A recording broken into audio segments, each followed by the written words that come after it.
خوای گەورە چیمان ئەم پێمرەکە فەرمێ چی؟ فەرمێ قل للمؤمنین یغضوا من چی؟ یغضوا من أبصارهم بە موسڵمانەکان بڵێ بە چاویان دابخەن ئاگایان لە خۆیان بێ ويحفظوا فروجهم دامێنیشیان پارێزراو بێ. یعنی تۆ زەڕوور نییە ئافرەتێک لەگەڵ تا ئیشەکات ئیستیعلاماتێکی دیەتە بەردەمت دانیشی چاو بڕیتە چاوی. کەس ئەمری ئەمەی پێ نەکردویت.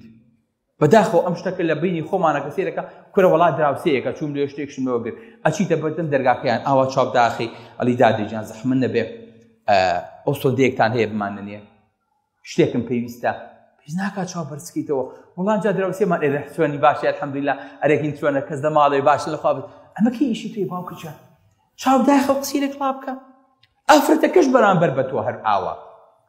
ئەمەیە کە دڵپاکی لە بینی کۆمەڵگا و لە بینی خێزان و لە بینی کەس و کارە ئەهێڵێتەوە. زەڕوور نییە چاو بڕیتە ناو چاوی بۆ چکە ئافرەت زەعیفە بەرامبەر بە کەسێ چاو بڕێتە ناو چاوی. بۆیە بینیت لە ناو دایرەیە ئافرەتێک دانیشتۆ لەگە پیاوە خوای گەورە فەرمێ چی؟ ئەفەرمێ وقل للمؤمنات يغضضن من أبصارهن.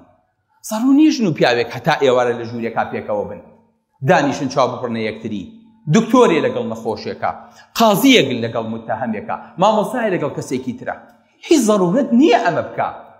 هەر کاتێ ئەمەی توش بوو ئەبێ چاو داخە بۆ ئەوەی کە ئەمە ڕوونەیات. ئەبینی ساکەن ئافرەتەکانمان ئەبن بۆ چۆ؟ ئەبن بۆ شوێنە گشتیەکان ئەبن بۆ سەیران ئەبن بۆ دەرەوە ئەبن بۆ دایرە لەگەڵ تەکسیەکە دانیشتووە ڕۆژ تا ئێوارە بیهێنە و بیبە.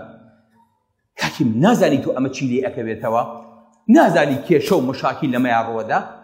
من پێ بسەیرە مامۆستایەک خۆی بە موسڵمانە زانێ وەڵا مەکتەبێکی کچانی هەڵبژاردووە کچ کە مەرحەلەی گەنجی و پێگەیشتنێتی ئەبێ لەوێ دەرس بڵێتەوە وەرە دەرەوە.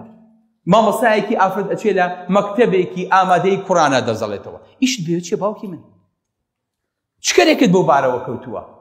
زەڕوور نیت مادەم مەکتەبێکی قورئان هەبێ دەرزیان پێ بڵێ زەڕوور نییە. پیاوێک دەتوانێت چارەسەری نەخۆشیێ بکات دکتۆرە ئەبێ ئافرەتێک ئەگەر هەبوو چارەسەری ئافرەتێ بکات. ناڵێ وەڵام من دکتۆرم و مەحرەمم ناڵێ وەڵام من مەلام و بۆم هەیە سەیری هەموو شتێ بکەم. بەرەو خۆشەویستەکانم ئاگاتان لێی بێ با ئەم کۆمەڵگەیە چۆن بە پاکژی هاتووە هەروە بە پاکژی بمێنێتەوە.